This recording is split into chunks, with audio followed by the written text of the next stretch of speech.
안녕하세요. 영문이 궁금해입니다.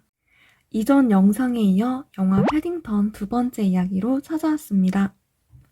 첫 번째 영상에서는 영화 패딩턴의 역사적 배경과 패딩턴이 고민 이유, 그리고 등장인물들의 상징에 대해 소개했는데요.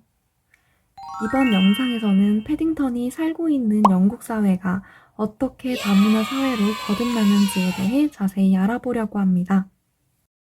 1편에서 설명한 것과 같이 패딩턴은 곰이라는 동물로서 이민자 이방인을 의미합니다.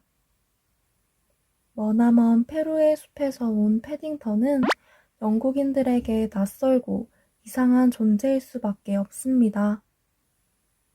패딩턴 역시 영국인들을 쉽게 이해할 수는 없었는데요. 패딩턴이 브라운 가족과 만나 서로 소개하는 장면을 살펴보면 Do bears even have names? My name is... Right. You try it.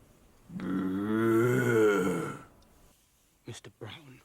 브라운 씨는 패딩턴의 이름을 발음조차 할 수 없어 결국 기차역의 이름을 따 패딩턴이라고 부르게 되죠. Paddington? Sorry. I like it. 이처럼 통성명조차 힘겨운 패딩턴과 브라운 가족은 한 집에 함께 살면서 많은 문제와 갈등을 마주하게 됩니다.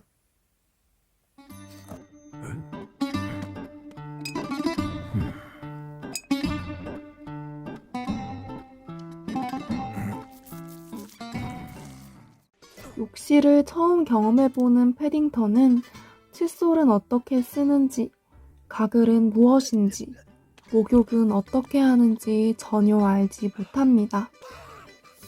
결국 브라운 가족의 집을 아주 엉망으로 만들고 말죠.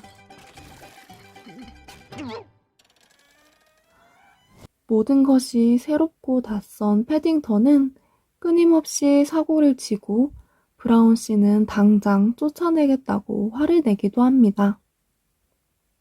영화는 사고뭉치 패딩턴의 모습을 통해 새로운 생활과 문화 양식에 적응하는 이방인의 모습과 기존의 영국 사회가 다양한 문화를 받아들이며 발생하는 갈등을 재미있게 보여줍니다.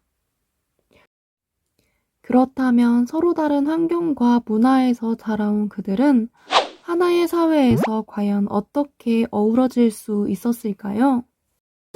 질문에 대한 답에 앞서 간단하게 다문화 사회의 의미에 대해 알아보도록 하겠습니다. 다문화 사회란 인종, 언어, 종교 등 문화적 배경이 서로 다른 다양한 집단이 하나의 공동체 안에서 함께 살아가는 사회를 말합니다. 즉, 영화 패딩턴을 예시로 들자면 페루 배경의 곰의 말을 하는 아기 곰 패딩턴이 런던 배경의 인간의 언어를 사용하는 영국인들, 즉 브라운 가족과 함께 살아가는 것이죠. 이러한 다문화 사회는 교통과 통신기술의 발달로 다른 나라와 교역을 하게 되면서 세계화가 이루어지고 세계화로 인해 문화가 섞이며 더욱 가속화됩니다. 이러한 다문화 사회를 설명하는 이론은 크게 두 가지로 나눌 수 있습니다. 바로 동아주의의 용광로 이론, 그리고 다문화주의의 샐러드볼 이론입니다.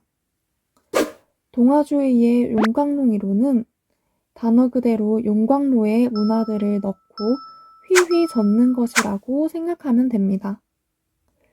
이해를 돕기 위해 카레를 예시로 들어봅시다.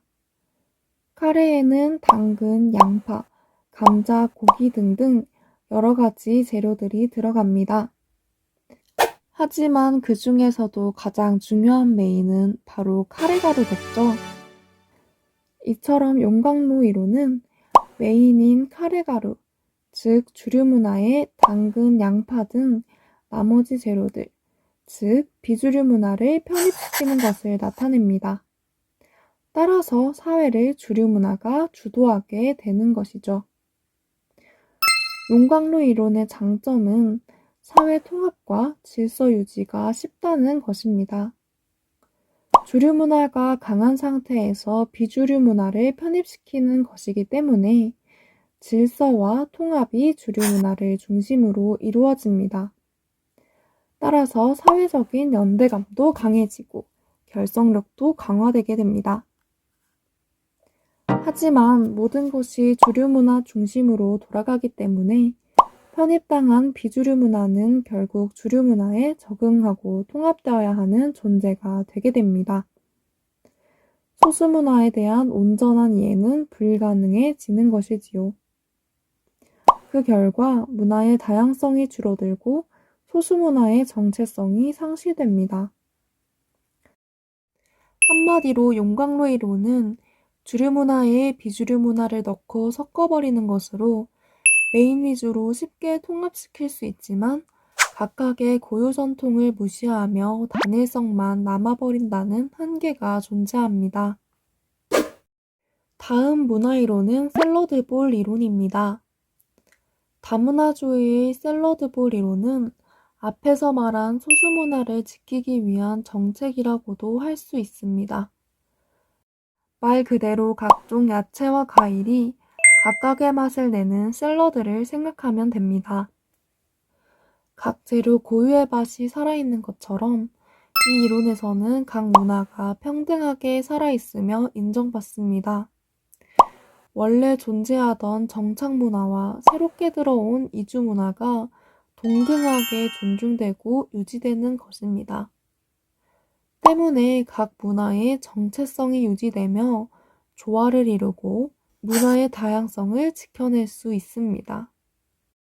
영화 패딩턴에서는 샐러드볼 이론이 적용된 것을 볼 수 있는데요. 외부인이자 소수 문화를 가지고 온 패딩턴이 고유의 곰 정신과 곰 정체성을 잃지 않으면서도 런던 사회에서 살아가는 장면들이 이를 나타냅니다. It doesn't matter that he's a different species or that he has a worrying marmalade habit. 또한 브라운 가족은 패딩턴에 있는 모습 그대로를 받아들이고 이해하게 됩니다. 그러나 샐러드볼 이론에서는 여러 문화의 정체성이 모두 살아있기 때문에 발생하는 문제 또한 있습니다. 이를테면 한 집단이 서로만 뭉치게 되면서 사회 전체의 연대감과 결속력이 약화될 수 있다는 점입니다. 영화 패딩턴에서는 이러한 샐러드볼 이론의 단점을 한 가족이 되었음을 강조함으로써 없애려고 노력합니다. This family needs that bear every bit as much as he needs you. Is finding where you belong.